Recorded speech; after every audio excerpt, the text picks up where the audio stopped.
Bonjour et bienvenue dans cette vidéo. Alors, dans cette vidéo, je vais vous montrer en fait la prochaine et dernière partie des critères de validation de produits rentables à vendre sur Amazon FBA.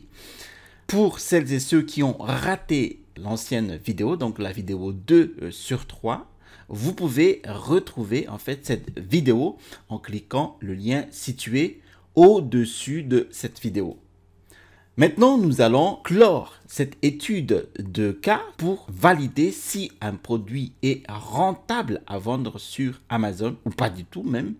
Et comme ça, vous serez à même de continuer donc l'étape de construction de business Amazon FBA.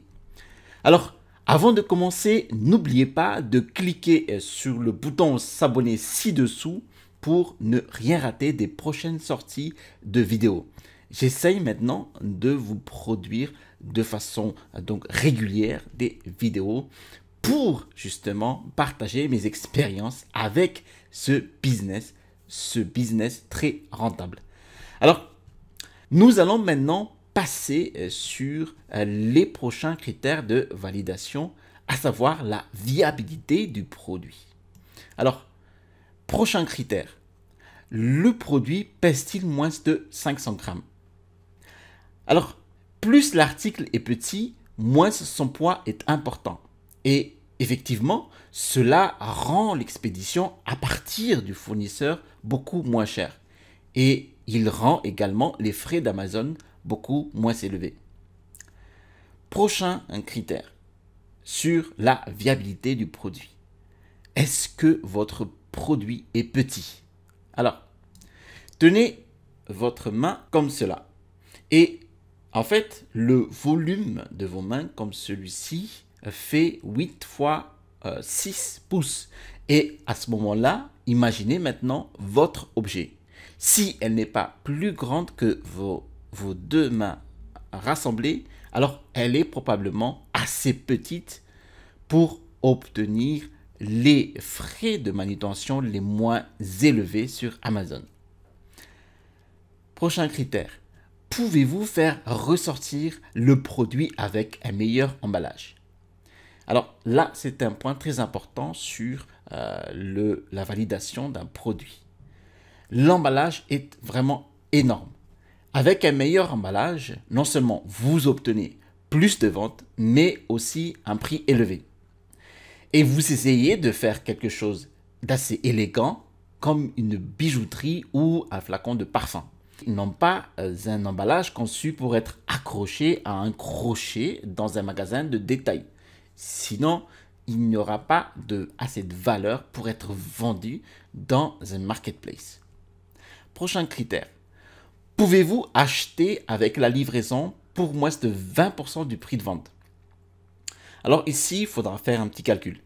Amazon prend habituellement 15% de votre prix de vente comme commission de vente. Donc, ce sont les commissions incluant donc la livraison et les services clientèle, entre autres. Ils auront également des frais de manutention et d'emballage d'environ 2,50 € à 3,50 € par article et plus. Donc, pour un prix de vente au détail de 15 €, qui serait de 2,5 € pour votre commission, disons 2,5 € pour les frais d'Amazon. Et il vous reste à ce moment-là 10,25 €. Vous soustrayez à cela votre 20% pour votre article et les frais d'expédition, soit 3 €. Et vous avez 7,25 €, soit 15 moins 7,75 égale 7,25 € de profit, soit un profit net de 48%. Les 7,25 divisé par 15. Là, le business est pas mal quand vous êtes assis à votre bureau à la maison, en pyjama ou en short de gym. Prochain et dernier critère. Pouvez-vous faire un achat initial de moins de 500 unités? Il n'est pas nécessaire en fait de mettre des tonnes d'argent dans votre première commande. Vous voulez avoir assez d'inventaire pour couvrir par exemple les ventes et vos promotions jusqu'à ce que vous puissiez commander de nouveau et vous réapprovisionner. mais trop d'inventaire peut être un tueur de profit.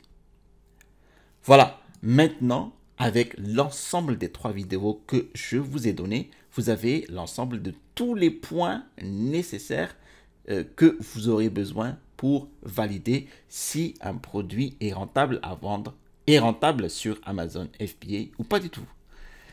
Alors, bon, comme vous voyez ici, j'ai mis tous ces critères, donc depuis la vidéo 1 jusqu'à maintenant, j'ai mis les critères de validation de produits sous forme de checklist ici.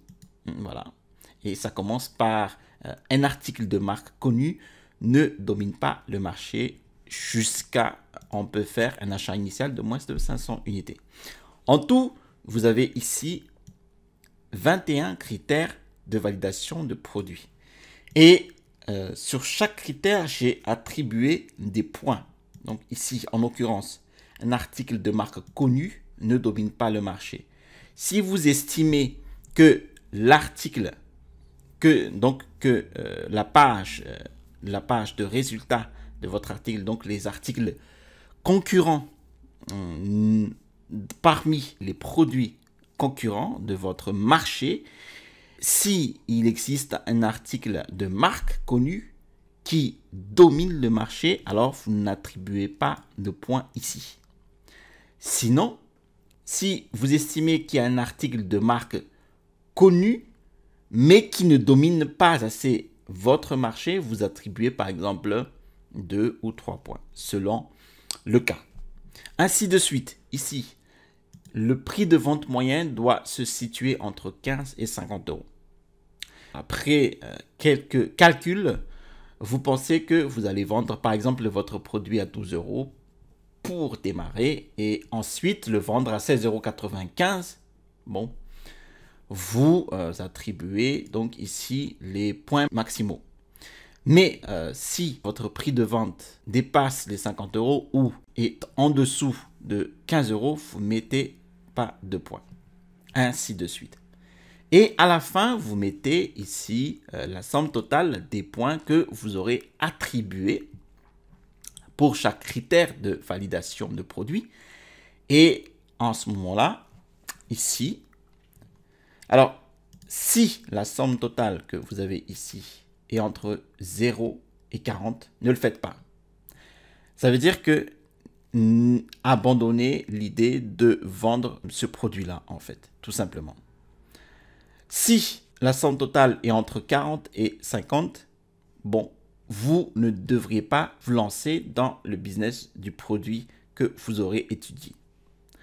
Si votre score est entre 50 et 65, bon, votre business semble bon et vous pouvez en tirer une marge convenable pour votre produit. Et si votre score dépasse les 65, alors votre business semble vraiment excellent. Et là, vous pouvez en tirer une marge très confortable, voire même une marge explosive pour votre produit. Voilà, j'ai fait le tour en fait des critères de validation des produits rentables à vendre sur Amazon. J'espère vraiment vous avoir convaincu sur tous ces points à valider en fait, afin que vous ayez en fait donc une assurance pour continuer justement à prospecter le produit, à trouver des fournisseurs et à vous lancer sur Amazon. Voilà, n'oubliez pas de vous abonner sur ma chaîne en cliquant sur le bouton situé en dessous de cette vidéo. Et je vous ai aussi proposé donc une étude de cas d'un produit de niche en dessous de cette vidéo dans le lien en description. À bientôt et restez toujours curieux.